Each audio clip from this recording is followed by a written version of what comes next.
Mark Bennett had always supported his wife, Lila, in everything she did. When she landed her dream job at Harrison and Company, a fast-rising marketing firm, he was proud. She was smart, confident, and passionate. Exactly the kind of woman who could thrive anywhere. But recently, something had started to change. Late nights at the office had become more frequent. Texts went unanswered. Dinners grew quiet. And one name kept coming up more than any other. Richard Harrison, her new boss. Richard was everything people imagined when they heard the word alpha. Tall, wealthy, charming. The kind of man who filled every room with his presence. He had a reputation for being ruthless in business and persuasive in life. Mark had never been insecure, but when he saw the way Lila spoke about her boss, admiration glowed in her eyes, a quiet unease began to build in his chest. The company's annual gala was that Friday. Mark offered to go with her, but Lila hesitated. "He's invited me as part of the leadership team," she explained. "It's more of a work thing." He smiled gently. "Then I'll see you afterward. Maybe we'll grab dinner?" "Sure," she said, forcing a smile. But something in her tone told him that sure really meant maybe not. That night, Mark put on a suit anyway.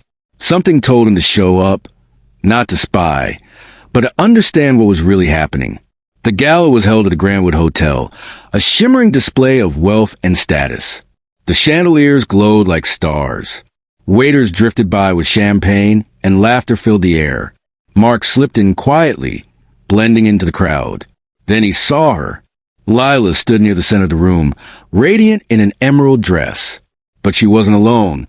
Richard Harrison had his arm casually resting on her chair, speaking to a group of colleagues. Mark moved closer, close enough to hear the laughter. "So, Lila," Richard said in a smooth baritone, "I hope you don't mind, but I told everyone you're my date tonight.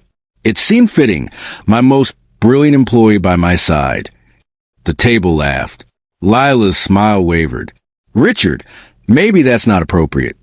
He raised a hand dismissively. "Relax, it's just a joke." But his hand lingered on her shoulder a little too long.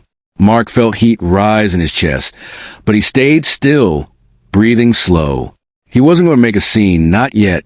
Then Richard leaned closer and said, just loud enough for her to hear, "You really should smile more tonight. You're representing me, after all." That was it. Mark stepped forward, his voice calm but clear. "Actually, she's representing herself." The laughter at the table died instantly. Richard turned, surprised. "And you are?" Mark offered a polite smile. "Mark Bennett, Lila's husband." A few people at the table shifted uncomfortably. Lila's eyes widened in shock. "Mark." He kept his gaze steady on Richard. "I couldn't help overhearing. You called her your date." Richard smirked. "It was just a figure of speech. You know how these events are." Mark's voice stayed low but firm. "Words have weight, especially when you're the one with power."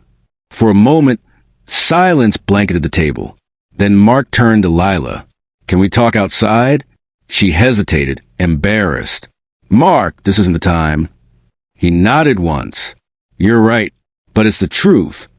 Without another word, he walked out to the terrace. The cold night air hit him like a wave. He leaned on the railing, staring out at the city lights.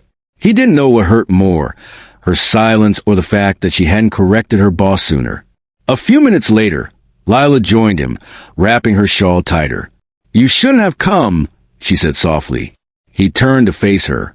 "Maybe not, but I couldn't stand by while another man claimed you like some prize." She sighed. "It wasn't like that. He's just my boss. I didn't want to cause a scene." Mark's jaw tightened. "So you let him treat you like that instead?" Her eyes flickered with guilt. "I didn't think it mattered." "It matters," he said quietly, "because every time you stay silent, you tell him it's okay to disrespect you. And I know you're stronger than that." Lila looked down, her voice shaking.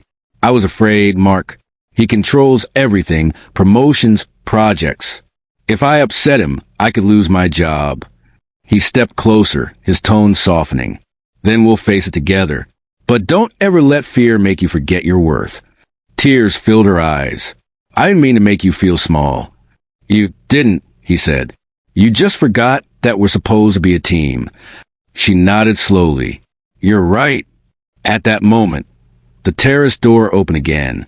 Richard walked out, smirking, holding a glass of champagne. Everything all right, Lila? Don't want my favorite employee freezing out here. Mark turned toward him, his smile polite but sharp. We're fine. But since you're here, let's make something clear. Richard arched a brow. Go ahead. Mark stepped forward, his voice low but steady. You can be her boss from 9 to 5.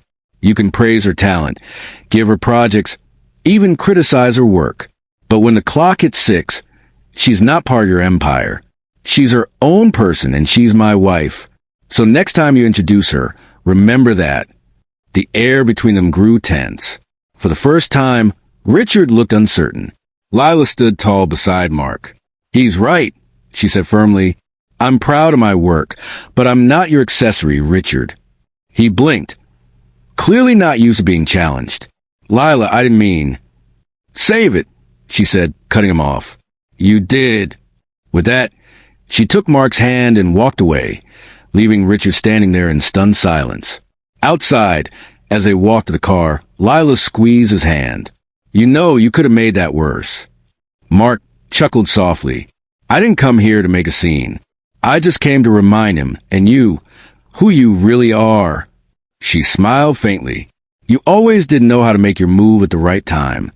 He looked at her, his expression warm but serious. That's because I don't play games. I protect what matters. When they reached the car, she turned and whispered, Thank you, Mark, for not giving up on me. He opened the door for her, smiling. You're my wife, Lila. I don't give up, I stand up. And as they drove off into the quiet night, both of them realized something powerful. Strength isn't always loud, and love isn't about control. It's about courage. That night, Mark didn't just win an argument. He won back his wife's respect and reminded everyone watching what real loyalty looks like.